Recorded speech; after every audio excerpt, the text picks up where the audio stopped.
Now, you sometimes hear about liberal bias in the media these days, how they're constantly letting our government off the hook for no good reason. Frankly, I think that's insulting. It's clear that they let us off the hook for a very good reason, because we paid them $600 million. You don't get stellar headlines like these without greasing the wheels a bit. You don't get stellar headlines like these without greasing the wheels a bit. Hello, bonjour, je fais une petite vidéo un petit peu à l'arrache parce que je viens d'avoir une énième conversation concernant donc tous ces prélèvements Covid. Voilà, je suis infirmière, je travaille dans un laboratoire d'analyse médicale quelque part en région PACA et je n'en dirai pas plus. Je ferai une vidéo, je pense, d'ici fin novembre avec un petit peu plus de détails puisque je suis extrêmement bien placée pour recueillir des informations et savoir un peu ce qui se passe. Alors, je ne regarde pas les médias et il vaut mieux pas parce que je pense que les médias racontent beaucoup de conneries à ce niveau-là. Moi, en tout cas, ce que je peux constater, c'est qu'il y a l'immense majorité des tests est négatif et je le sais bien puisque je fais les prélèvements Covid tous les jours et l'immense majorité des gens que je vois sont soit sans symptômes ou alors ils ont juste un nez qui coule. Il y a effectivement une personne de temps en temps qui est un peu plus malade avec de la fièvre et qui se retrouve effectivement clouée au lit pendant quelques jours, mais c'est une personne sur c'est extrêmement faible. Je sais aussi de sources sûres qu'il y a extrêmement peu de personnes qui sont hospitalisées pour le Covid dans la région sur laquelle je travaille. Encore une fois, je ne dirai pas où, c'est quelque part en région PACA. Voilà, mais moi ce qui m'énerve au plus haut point, c'est que il y a des employeurs qui font du chantage sur les employés en disant si tu ne reviens pas avec un test PCR négatif, tu ne peux pas venir travailler. Je ne suis pas sûre que ce soit légal et je ne suis pas sûre que l'employeur puisse exiger quoi que ce soit de résultats médicaux sur un de ses salariés. Donc renseignez-vous, mais moi à ma connaissance ce n'est pas légal. Ce qui m'énerve aussi au plus haut point, c'est les petits bouts que je dois prélever. Donc encore ce matin, un petit gamin de 3 ans à qui il faut faire un prélèvement nasopharyngé. Le gamin a juste hurlé, il ne comprend pas pourquoi on lui fait ça, parce qu'en plus il est pas malade, il a rien du tout.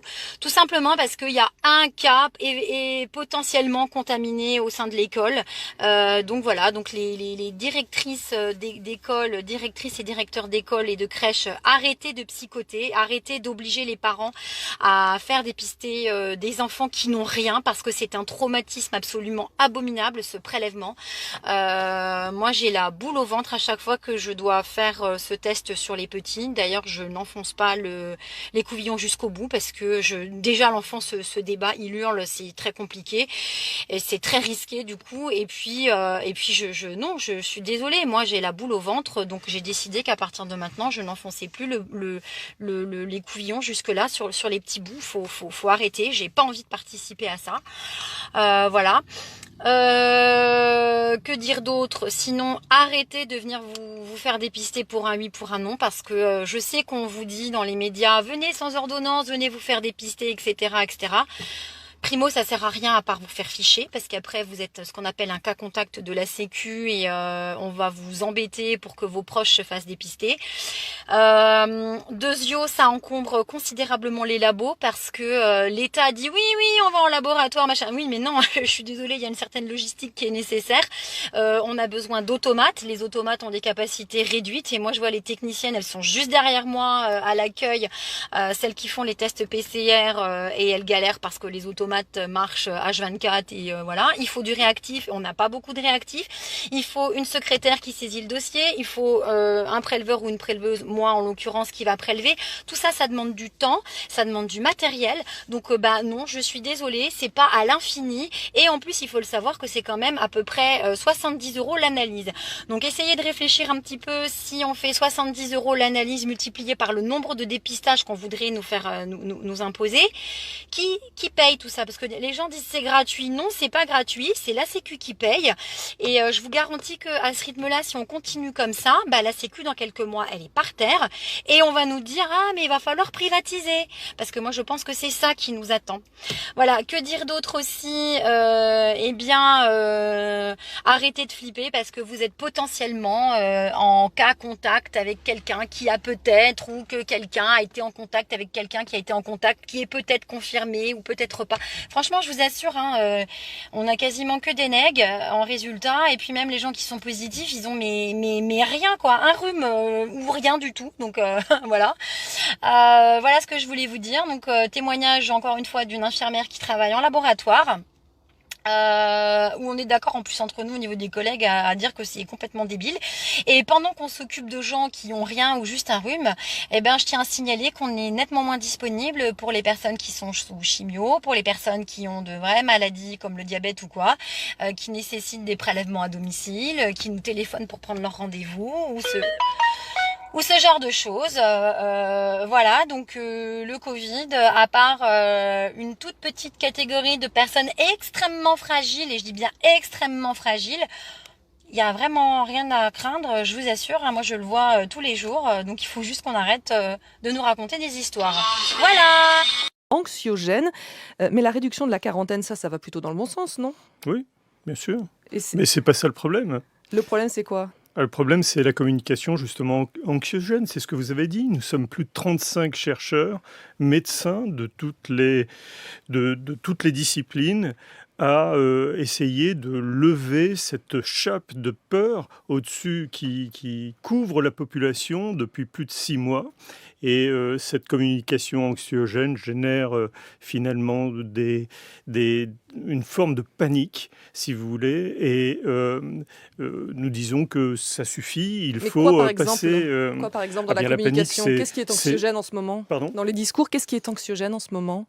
Eh bien, je vais prendre juste une chose. Je viens d'écouter l'émission. Là, c'est par exemple la montée exponentielle du nombre de cas. Écoutez, je vais reprendre une phrase assez galvaudée en ce moment de Camus. Mal nommer les choses ajoute au malheur du monde. En fait, tout est mal nommé là-dedans. Mais au sein du gouvernement, est-ce que vous entendez aujourd'hui le Premier ministre, est-ce que vous entendez le Président avoir des propos anxiogènes à ce sujet aujourd'hui? Bah oui. Bien Lesquels? Quoi, Bien par sûr, exemple, récemment, il y a les eu quoi? propos anxiogènes, c'est le fait de dire que, globalement, le virus circule toujours d'une manière extrêmement forte et que nous allons prendre... Alors ça, c'est le pire de l'anxiogène, c'est nous allons prendre des mesures, et pour l'instant, les mesures ne sont même pas prises. Donc, si vous voulez mettre en place un conseil de défense... Nous ne sommes pas en guerre, c'est une épidémie qui est Il ne parle qui plus est de guerre, passée. Emmanuel Macron, ça Oui, c'était mais il y un a 6 conseil mois. de défense, excusez-moi, ça ressemble quand même à quelque chose qui connote la métaphore guerrière, si vous voulez. Et donc, au-delà de ça, nous sommes face à une épidémie qui maintenant se termine depuis 4 mois, et je suis prêt à rentrer dans les détails des chiffres. Justement, vous dites qu'elle se termine. Là, il y a eu près de 10 000 cas, nouveaux cas enregistrés en 24 heures. Et quand on regarde, parce que ça ne sert à rien de regarder au jour le jour, il faut regarder un peu sur le long terme. Si on lisse sur une semaine, on est passé de 7 000 à 10 000.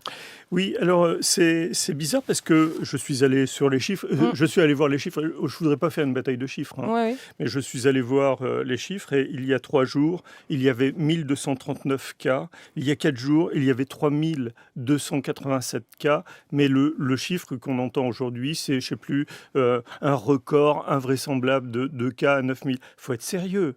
Lorsque on parle de chiffres, un épidémiologiste, un vrai épidémiologiste, cherche quelque chose, contextualiser les chiffres que l'on donne, c'est-à-dire ce qu'on appelle la recherche des dénominateurs. Ici, on balance des chiffres extrêmement, justement, anxiogènes et un chiffre brut ne veut strictement rien dire. Oui, c'est pour ça qu'il faut regarder le taux d'incidence. Et quand on regarde le taux d'incidence, on voit bien quand même qu'il augmente dans certains départements. Dans la Gironde, x10 en 15 jours.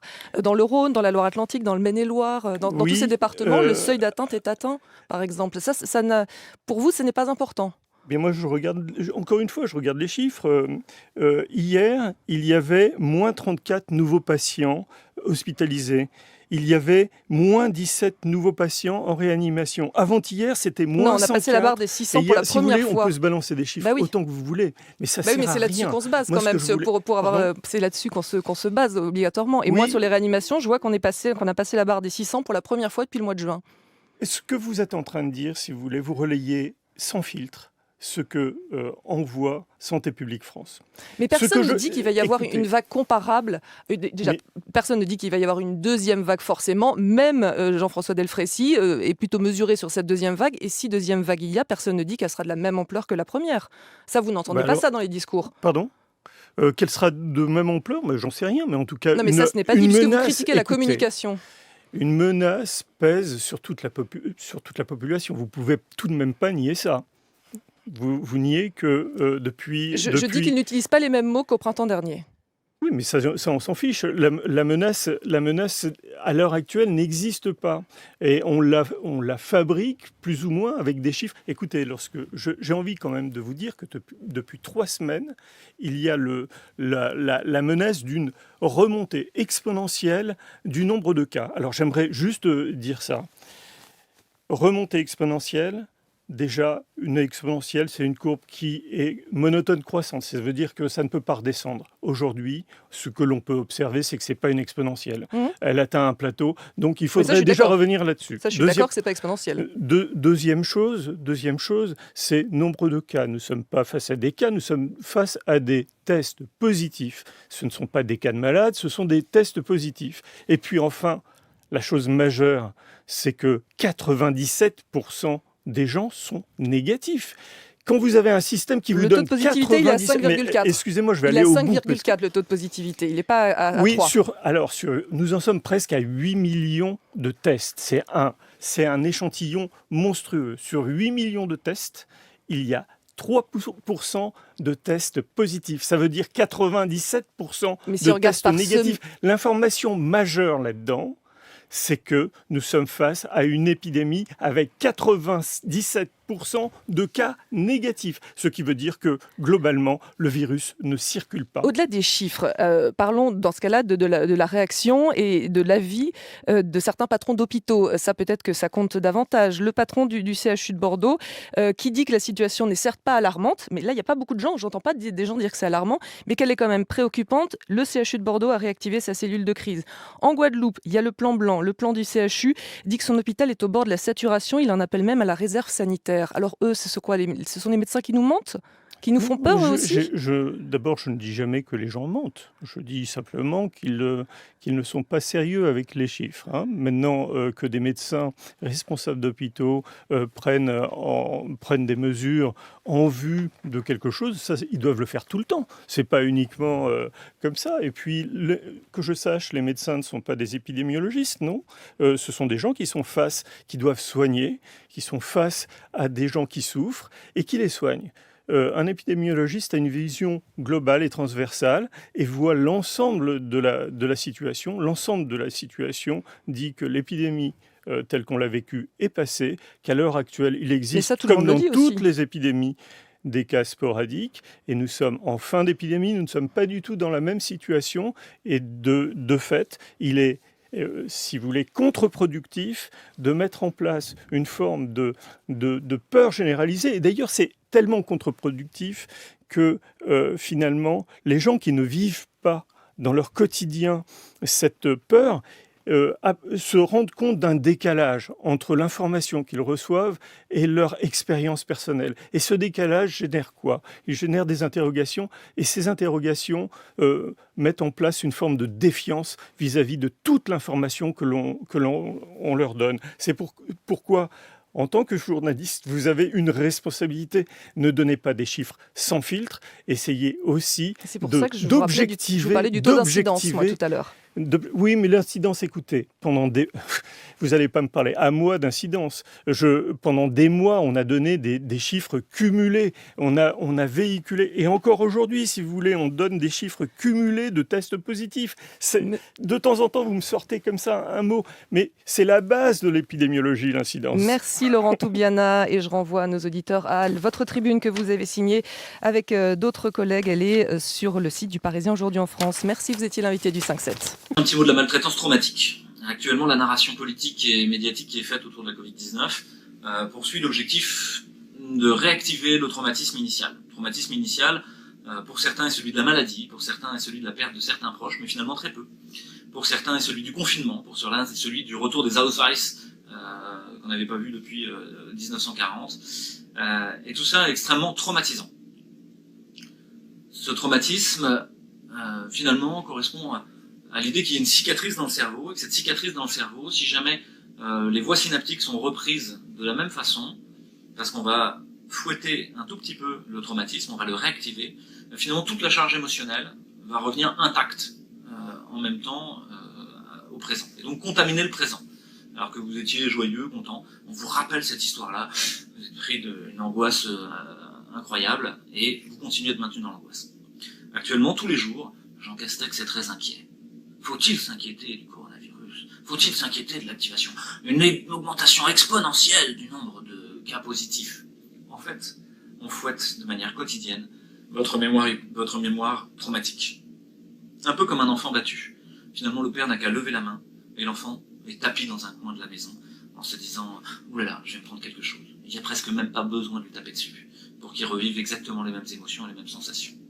Émotions et sensations qui sont extrêmement perverses, puisqu'elles correspondent aussi, pour l'enfant battu, à une incompréhension, puisque les messages vont être contradictoires.